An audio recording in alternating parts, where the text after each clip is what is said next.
My name is Amma Asante and I'm a Cinemaniac. Directors start, their jumping off point, if you like, is it's different for all directors. And you've got writer directors, you've got directors who direct once somebody else has written the script. So for me, I do both. And most of the time I've written the script, and so I'm involved in the characters from their creation. I know what colour their favourite colour is. I know what they like to eat at the table. I know absolutely everything about them. They become like family members to me. Now, if you're directing somebody else's script, you have to get to know the characters in exactly the same way. You have to know what we call a backstory for them, even if you never see that on screen. So in other words, you have to know what kind of family they came from. You have to learn, what their favourite colour is and how they like to break bread, as some directors call it, at the table. So that's your starting point, is to get to know the characters as well as possible and to really know the story like the back of your hand. And something very key that a lot of actors always want to know from you as a director, which is what is the character's motivation. In every scene there should be a reason why they do everything, and you as the director have to know.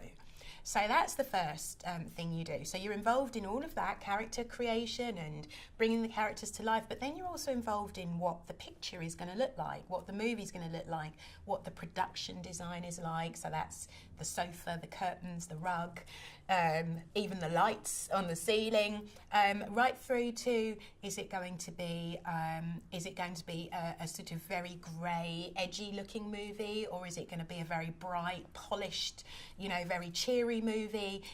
All of that informs how you film it and what colours you use when you film it and how the cameraman moves the camera.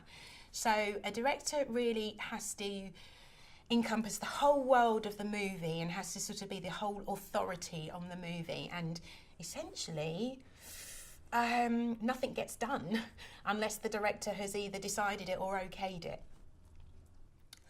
Oh my goodness, best thing about making movies is seeing a story that you've created come to life, definitely. Yes. Worst thing about making movies is the early mornings and filming in freezing cold weather.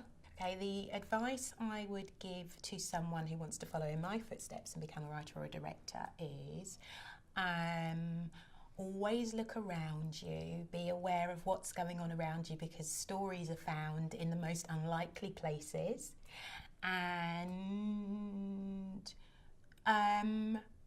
sit down and write. Even if you're going to become a director and not a writer, when you think of something that could make a good story, never just think, oh, I'll remember that next time. Sit down, write it down in a little notebook, keep a little notebook with you, and one day you'll be able to put all of these things together and create your whole own story. So be aware of what's going on around you and make notes. That's what I'd say.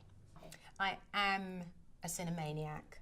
I love going to the cinema, and here's why I love going to the cinema, and here's why I love making cinema, and it's this, that it's the one time when you can sit in a room with lots of other people and look at the screen and have a very similar experience with all of the people around you, and it's an experience that just all of you in the room are having in that moment, but you have it together, and it's such a great feeling, I think, to share that experience with other people. So I am a cinemaniac. I love going to the cinema and I love the big screen.